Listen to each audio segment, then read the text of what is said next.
Hello everyone, welcome back to my channel and to another episode of UGC NET English Literature Preparation Series. Today we will go through 10 important questions one by one with their correct answer and a short explanation. If you are new here, a very special welcome to you. This is where we make English literature simple, clear and useful. So stay tuned, hit that subscribe button if you have not done it yet, and let's build your confidence together. Let's begin with today's first question. Question 51. Which among the following is not written by the influential literary critic F.R. Leavis? The options are 1. Education and the University from 1943.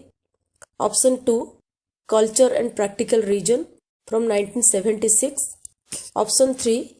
English Literature in Our Time and the University from 1969. And option 4.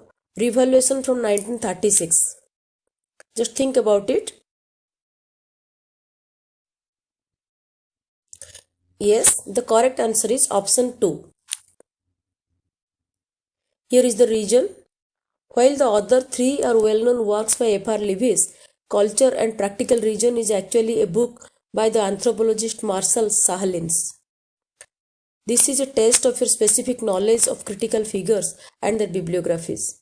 Okay? Now let's go to the next question. That is question number 52. The question is, which among the following texts is not based on the theme of disability? The options are option 1, Madeline Ryan's A Room Called Earth. Option 2, Gabrielle Jevin's Tomorrow and Tomorrow and Tomorrow. Option 3, G.B. Shaw's Mrs. Warren's Profession.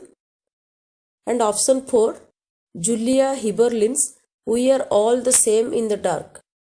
Just think over it for a while. Yes, the correct answer is option 3. Here is the reason. G.B. Shaw's play Mrs. Warren's Profession is a social critique focused on prostitution and women's economic independence in a capitalist society. It does not engage with the theme of disability. The other three are contemporary novels that prominently feature characters with autism, physical disability, or explore themes of physical difference. Clear? Now let's go to the next question. Question 53. Which statement among the following correctly defines a Pidgin language? The options are option 1, a language that is used as a kind of lingua franca among speakers, though it is not a native language of anyone. Option 2, a language which has a large number of varieties and dialects used across the world. Option 3, an African language used by the natives to showcase their culture and customs. And option 4, a language with structured grammar and sound system spoken in Australia. Just think about it for a while. Yes, the correct answer is option 1. Here is a short explanation. A Pidgin is defined by its function and origin. It's a simplified contact language that develops between groups with no common tongue used for basic communication. Crucially, it has no native speakers. If a Pidgin becomes the first language of a community, it evolves into a Creole. Clear? Now let's go to the next question.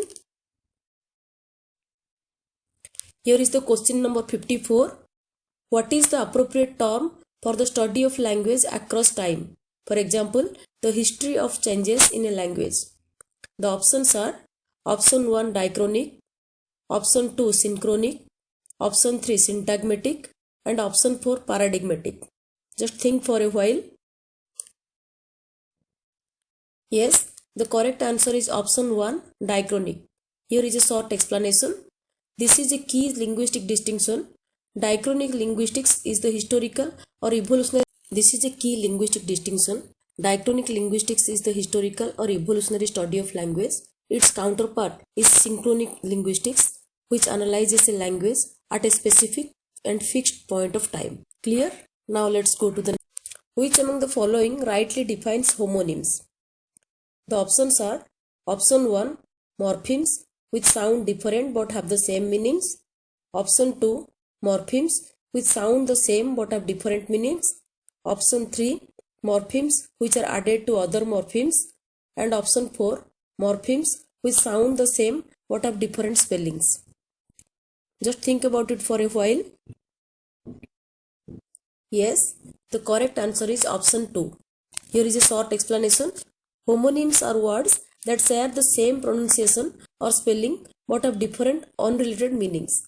Classic examples are bat, the animal, and bat, sports equipment, or bank, financial institution, and bank, riverside. Option 4 describes homophones, a type of homonym. Clear? Now let's move on to the next question. This is question number 56. What among the following rightly defines pragmatics? The options are: option 1, study of the units of meaning in a language and their pattern of occurrence. Option 2, the study of meaning. Option 3, the study of meaning in context. And option 4, the study of the sounds. Just think over it for a while. Yes, the correct answer is option 3. Here is a short explanation. Pragmatics is a branch of linguistics concerned with how context influences the interpretation of meaning. It deals with implied meaning, speaker intent, and how sentences are used in real situations. It goes beyond the literal dictionary definition studied in semantics. Clear? Now let's go to the next question. Question number 57. Which among the following does not relate to the concept of universal grammar? The options are: option 1, it is based on the idea that certain aspects of syntactic structure are universal.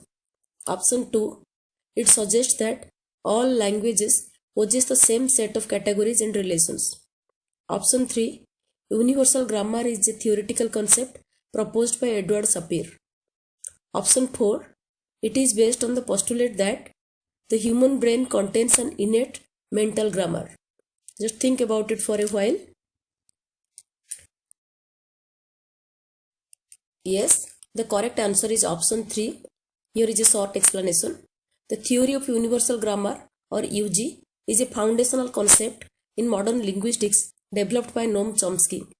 It proposes an innate biological capacity for language.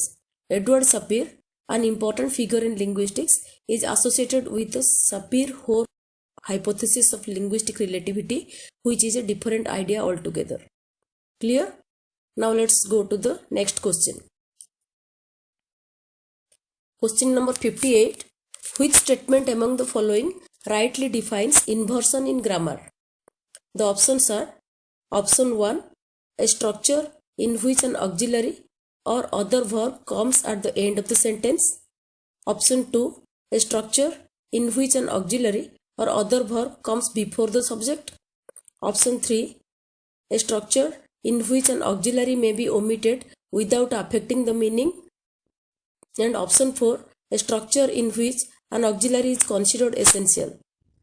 Just think over it for a while. Yes, the correct answer is option 2. Here is a short explanation. Inversion specifically refers to reversing the typical subject-verb order. The most common example is in questions like, "Are you ready?" where the auxiliary are comes before the subject, you. It is also used for emphasis, as in this example, "Never have I seen such a thing." Clear? Now let's proceed to the next question. This is the question number 59. Which statement rightly defines a split infinitive? The options are: option 1, a structure in which an adverb comes between to and the rest of the infinitive. Option 2, a structure in which an adjective comes between to and the rest of the infinitive. Option 3, a structure in which an adjective comes before the bare infinitive. And option 4, a structure in which an adverb follows to infinitive. Just think for a while. Yes, the correct answer is option 1. Here is a short explanation. Split infinitive means inserting a word, usually an adverb, between the particle to and the base form of the verb. The famous example from Star Trek is "to boldly go." Boldly is the adverb here and go is the base form of the verb. It is a perfect illustration of this grammatical structure that is called split infinitive. Are you clear? Yes. Now let's proceed to our last question. Question number 60. Which statement among the following is not true about Ferdinand de Saussure's seminal work, Course in General Linguistics?